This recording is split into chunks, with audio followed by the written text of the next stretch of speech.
Good morning, LPES, and happy Friday. Happy Friday feeling. It's nice to be back with you after we had a week off of Friday feeling since we didn't have school last Friday because of the long weekend. So you're going to see today I'm in a very different location from where I normally am because I am here in the gym right before our spelling bee is starting this morning.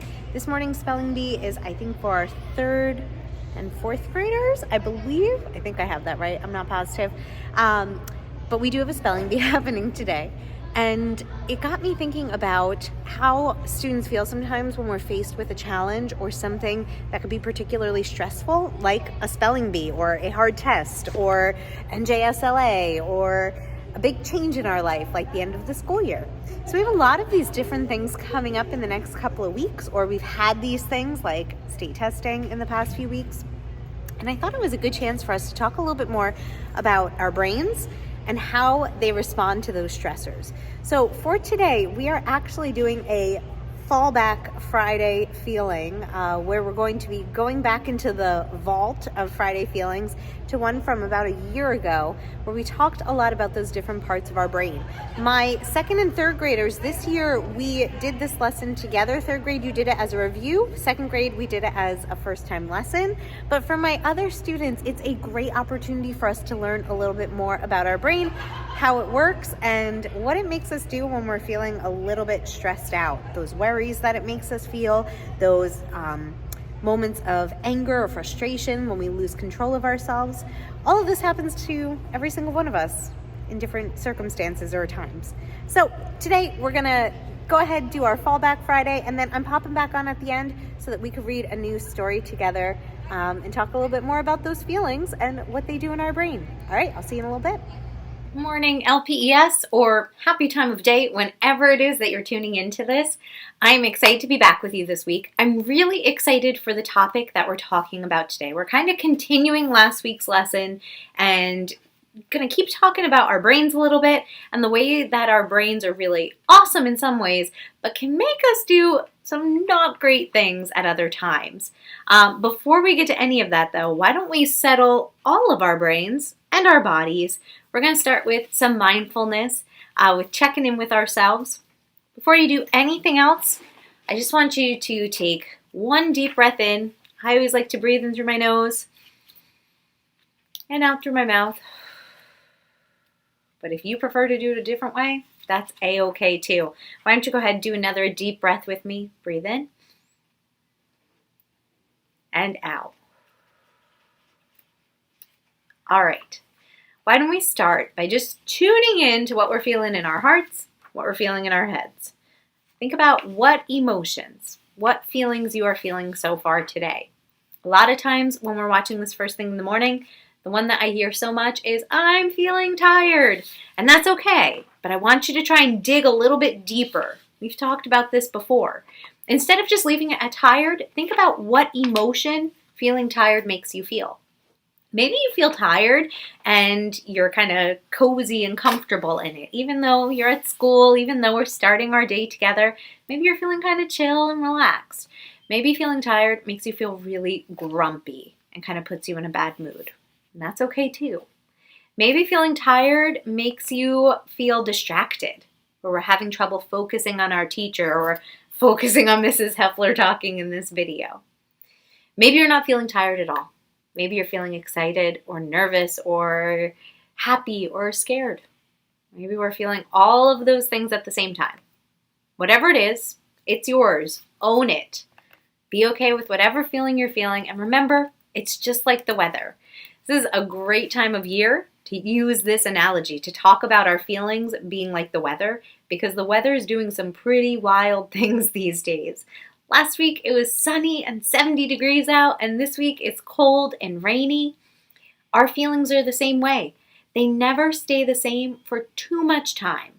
So even if we're feeling one of those uncomfortable emotions today, feeling one that has us feeling really stuck or yucky, just remember, our feelings are like the weather, and eventually it's going to change.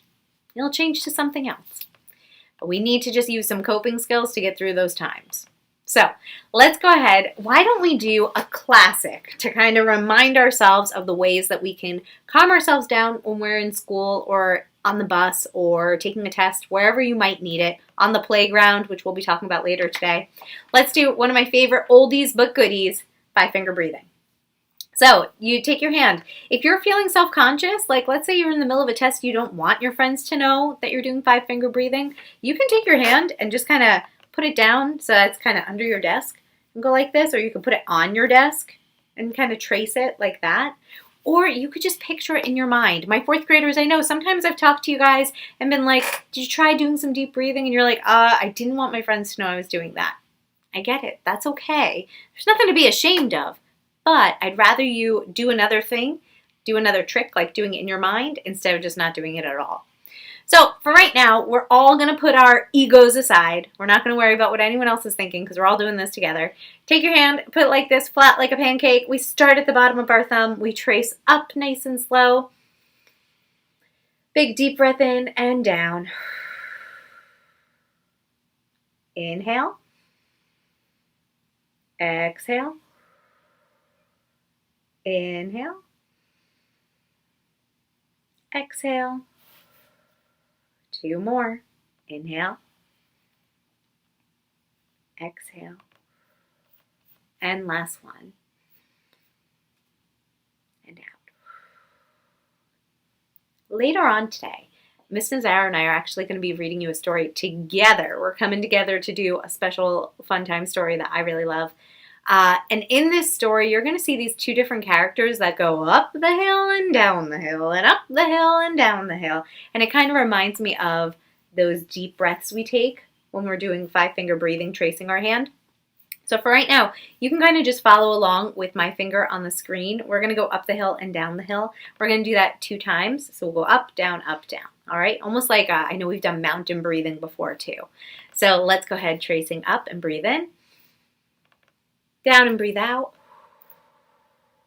Up and breathe in. Oh, I didn't leave enough room. Down and breathe out. And I'm off the screen. Okay. All right, guys. So now that we've gotten to do some mindfulness, some deep breathing, we've woken up those brains, we've calmed our heartbeat down, gotten ourselves settled, let's get to learning a little bit. Last week we talked about your brains. We talked about how awesome they are, but also how sometimes the 2 different parts of our brain don't always connect.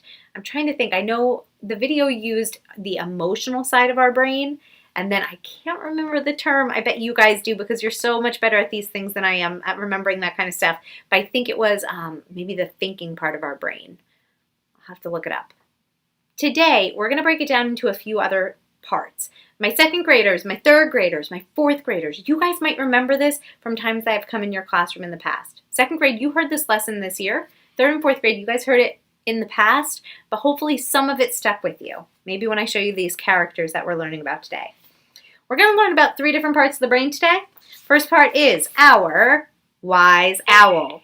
If you are older, like my 4th graders, 3rd graders, 2nd graders, you might be able to see that it says prefrontal cortex. Kindergartners and 1st graders, you don't have to worry about that part just yet. Those are some big words. They are not sight words. But my older kids, you could think of it as prefrontal cortex. Sometimes we call it the PFC. But for today, we're all going to say wise owl.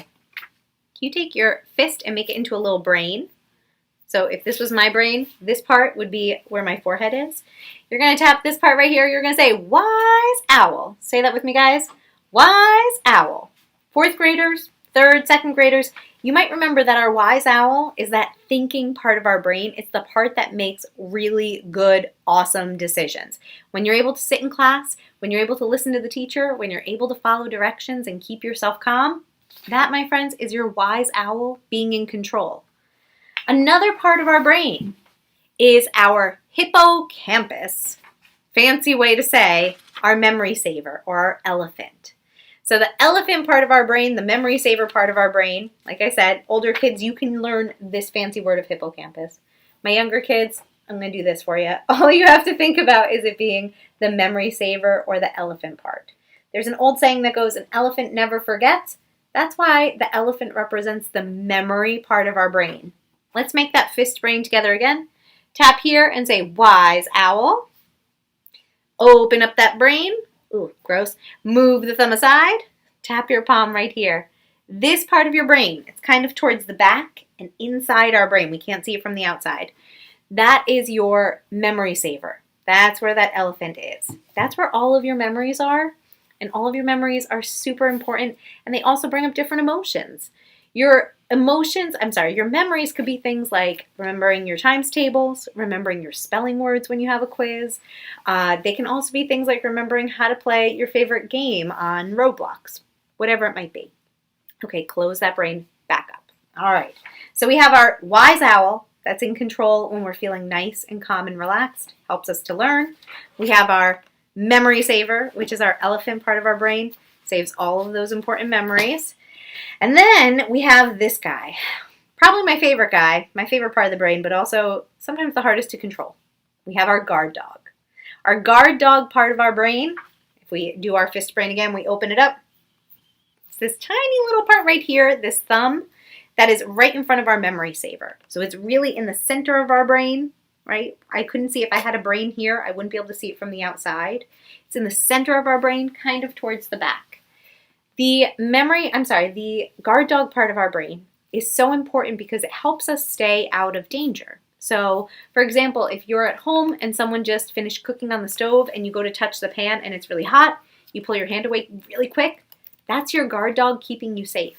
If you see a basketball flying at your face and you quickly dodge out of the way, or you hit it with your hand or you catch it, that's your guard dog making you react quickly to keep you safe. But as you'll see in our story in a little bit, sometimes our guard dog gets confused, just like regular dogs. Sometimes those regular dogs like to bark at the mailman or bark at the Amazon delivery guy, and there's really not anything that's in danger. There's really nothing that's wrong at that moment, but the guard dog feels like there is. Sometimes the guard dog in our brain does the same thing. When we're faced with a tough math problem, when we're having a fight with a friend, when we get hurt on the playground, sometimes that guard dog makes us think that we are in massive danger, and that's when we have those big uncomfortable emotions, or that's when we also have those big reactions, like we start to fight with our friend, or we maybe hit or push someone else, or we scream out of nowhere and get in trouble with the lunch aides or our teachers. Our guard dog part of our brain means well, it's just trying to keep us safe, but my goodness, sometimes it gets really confused and thinks that we're in danger even if we're not. Okay, my friends, so since we just talked about our brain and how it reacts in different ways, I thought I would read to you one of my favorite stories here, which is called There Might Be Lobsters by Carolyn Crimi and illustrated by Laurel Malk. I especially love this book as we are getting really close to the end of the school year because it takes place down the shore at the beach, and so it seems really perfect for as we're getting close to summer.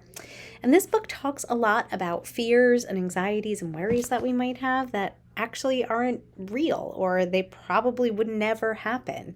But those are the types of things that can happen in our brain when that amygdala guard dog starts to bark really loudly and kind of control our thoughts or control what we're feeling. So let's see if we can take a listen, find some of those worries or fears that are totally not realistic or probably would never happen. See if you can find them in this story. I hope you enjoy. There Might Be Lobsters, written by Carolyn Crimi and illustrated by Laurel Malk.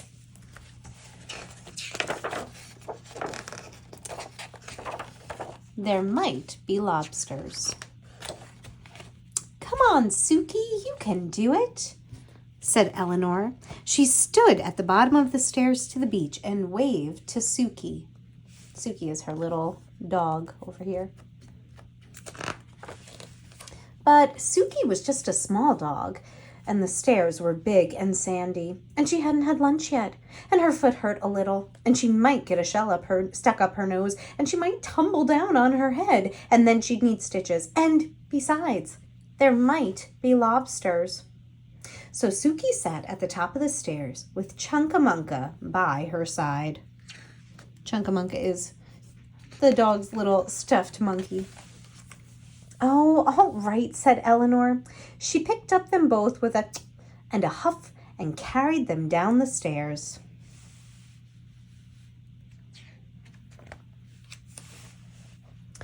Come on, Suki, you can do it, said Eleanor. She tossed a beach ball Suki's way. But Suki was just a small dog, and the beach ball was big and beachy, and it might hit her in the nose, and then it would pop. And then it might be too loud, or it might knock her down and she might never get up again, and she might have to live on the beach forever and eat seaweed to survive. And besides, beach balls attract lobsters. So Suki sat far away from the beach ball with Chunkamunka by her side. So already we can see all of these things that Suki is so worried about probably would never happen. You know, the beach ball hitting her nose probably isn't going to pop. It's probably not going to knock her down so that she never gets up again. And beach balls definitely don't attract lobsters. Oh, Suki, Eleanor swooped up that pup with a tsk and a huff and cradled her in her arms. Come on, Suki, you can do it.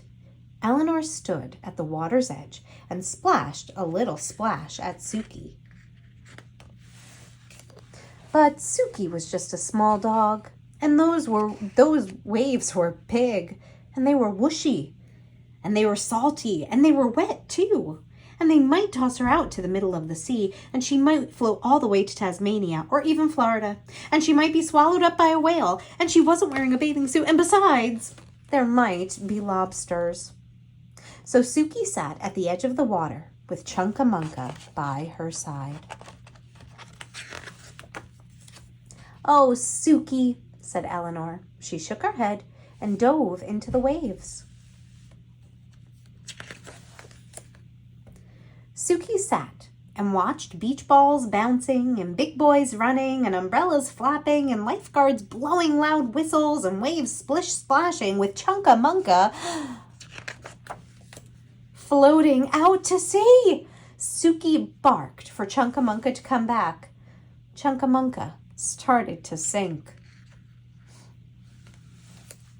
Suki started to paddle. She paddled past a big beachy ball and through a huge salty wave and over something that might even be a lobster. It's not a lobster, just some tiny little fish. Until she had Chunkamunka, he was safe. Suki had saved him. She felt braver than the bravest dog because even though she was very small, Chunkamunka was smaller.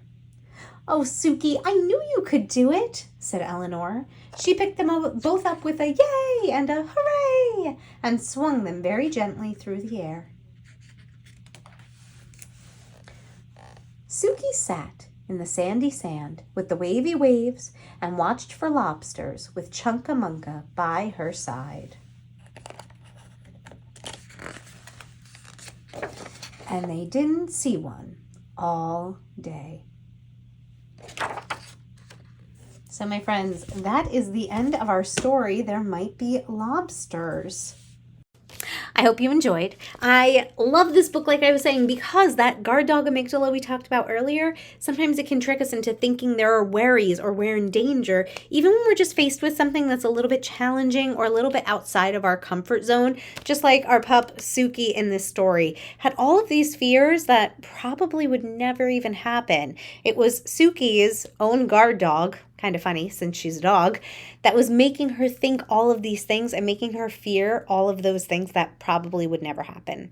The more we understand our brain, the better we're able to control it. So hopefully understanding our brain a bit more today and our story can help you to control your brains as we go into these last few weeks of school so that you don't get too overwhelmed by that guard dog amygdala that might be making those barking sounds inside your brains. All right, friends, it is almost time for us to wrap things up for today. I'm going to spin it on over and around so that we can spin our wheel. All right, it's our last thing of the day, or rather our last thing of Friday Feels, not our last thing of the entire day. So let's spin that wheel. It's a long one. Let's see.